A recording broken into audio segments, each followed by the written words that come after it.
Salve Maria, todos estão bem? Você está bem?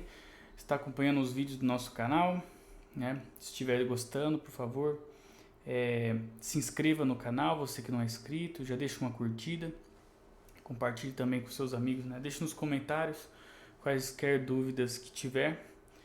E se você ainda não conhece, nós temos uma playlist, né?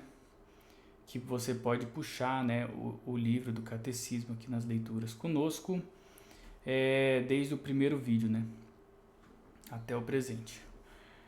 Vamos começar agora a leitura número 39. E antes façamos uma oração juntos, em nome do Pai, e do Filho e do Espírito Santo. Amém. Divino Espírito Santo, iluminai-nos e santificai-nos. Divino Espírito Santo, fonte de ciência, iluminai a minha alma e a minha inteligência, em nome do Pai, e do Filho e do Espírito Santo. Amém.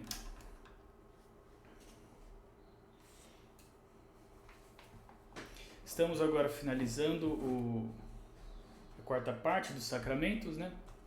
Agora é relativo ao capítulo 9 do matrimônio.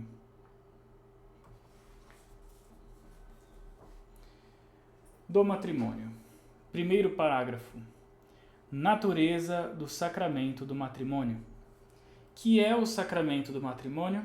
O matrimônio é um sacramento instituído por nosso Senhor Jesus Cristo que estabelece uma união santa e indissolúvel entre o homem e a mulher e lhes dá a graça de se amarem um ao outro santamente e de educarem cristamente seus filhos.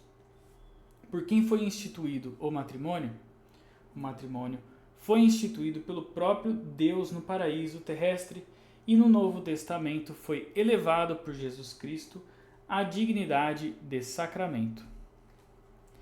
Tem o sacramento do matrimônio alguma significação especial? O sacramento do matrimônio significa a união indissolúvel de Jesus Cristo com a Santa Igreja, sua esposa e nossa Mãe Amantíssima. Por que se diz que o vínculo do matrimônio é indissolúvel? Disse que o vínculo do matrimônio é indissolúvel, isto é, que não se pode quebrar senão pela morte de um dos cônjuges, porque assim o estabeleceu Deus desde o começo e assim o proclamou solenemente Jesus Cristo, nosso Senhor.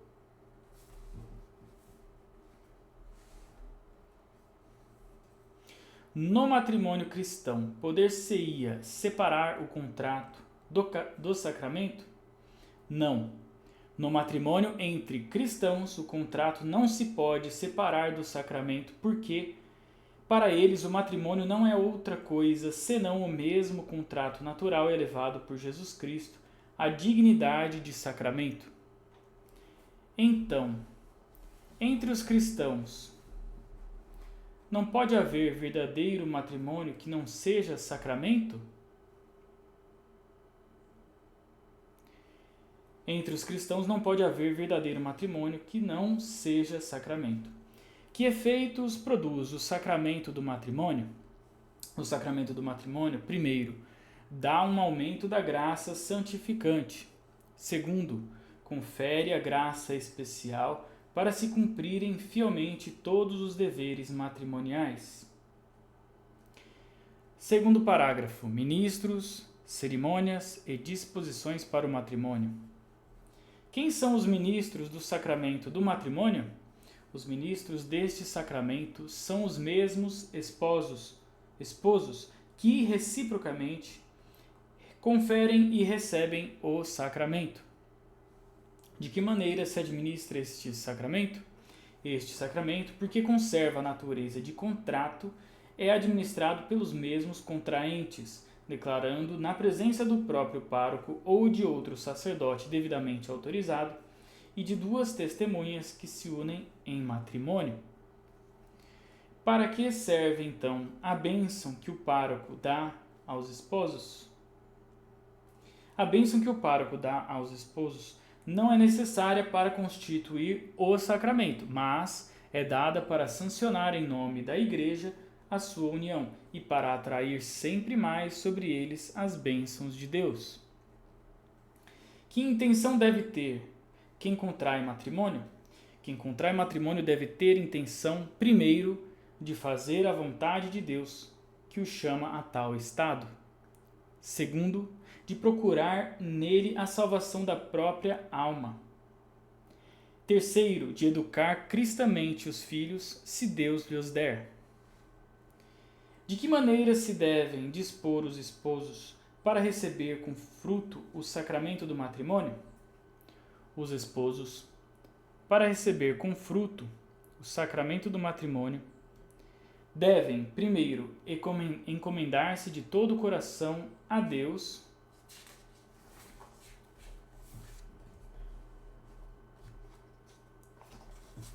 para conhecer a sua vontade e para alcançar dele as graças que são necessárias em tal estado.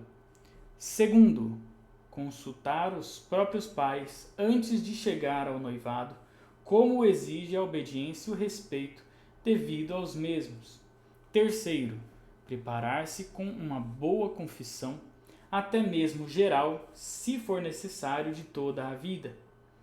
Quarto, evitar toda familiaridade perigosa de trato e de palavras ao conversarem mutuamente antes de receberem este sacramento. Quais são as principais obrigações das pessoas unidas em matrimônio? As pessoas unidas em matrimônio devem, primeiro, guardar inviolada a fidelidade conjugal e proceder sempre cristamente em tudo. Segundo, amar-se mutuamente, suportando-se um ao outro, com paciência e viver em paz e harmonia.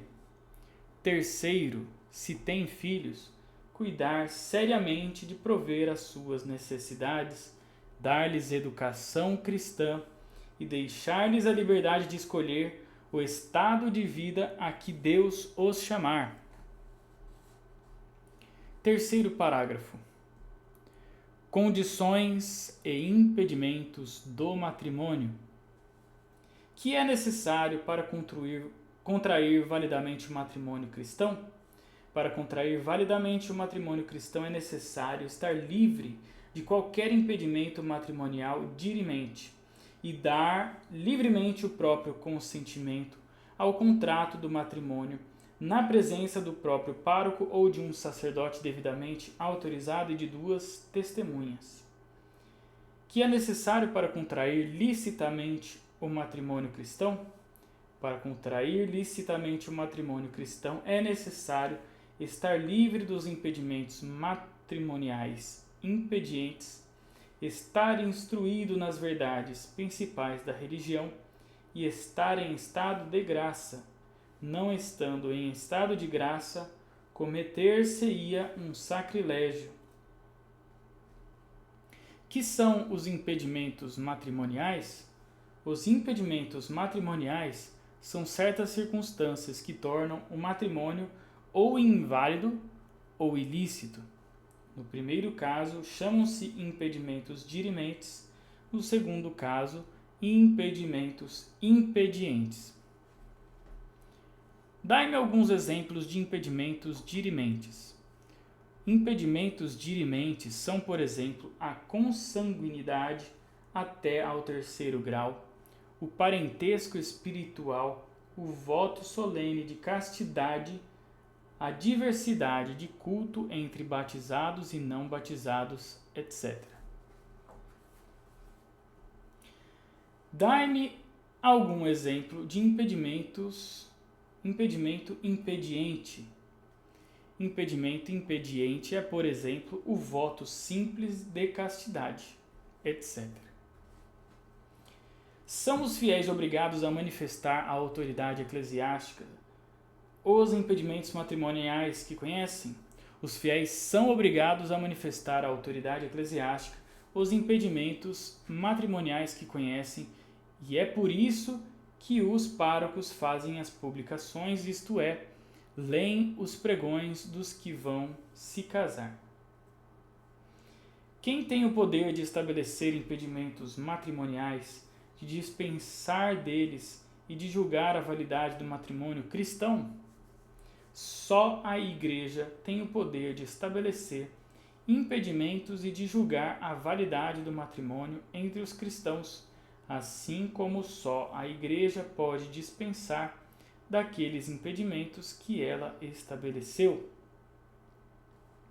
Por que só a Igreja tem o poder de estabelecer impedimentos e de julgar da validade do matrimônio?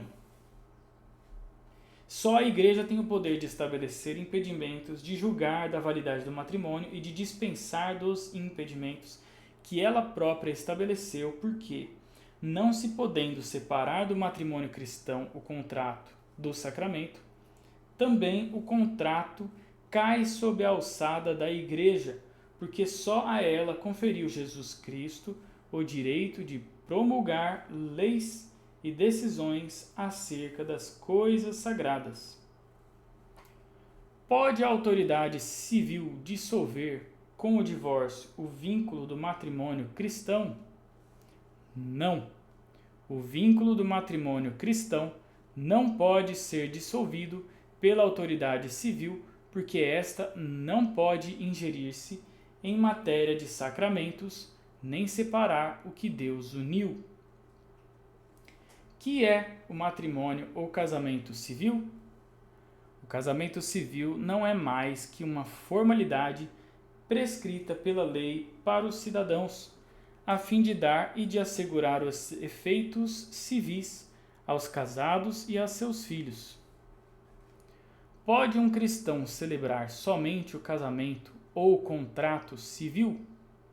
Um cristão não pode celebrar somente o contrato civil, porque este não é sacramento e, portanto, não é um verdadeiro matrimônio. Em que condições se encontrariam os esposos que convivessem juntos, unidos, somente pelo casamento civil? Os esposos que convivessem juntos, unidos somente pelo casamento civil, estariam em estado habitual de pecado mortal, e a sua união seria sempre ilegítima diante de Deus e da Igreja.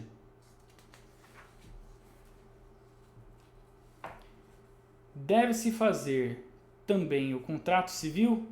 Deve-se fazer também o contrato civil, porque, embora não seja ele sacramento, serve, no entanto, para garantir aos casados e aos seus filhos os efeitos civis da sociedade conjugal, eis porque, em regra geral, a autoridade eclesiástica não permite o casamento religioso quando não se cumprem as formalidades prescritas pela autoridade civil.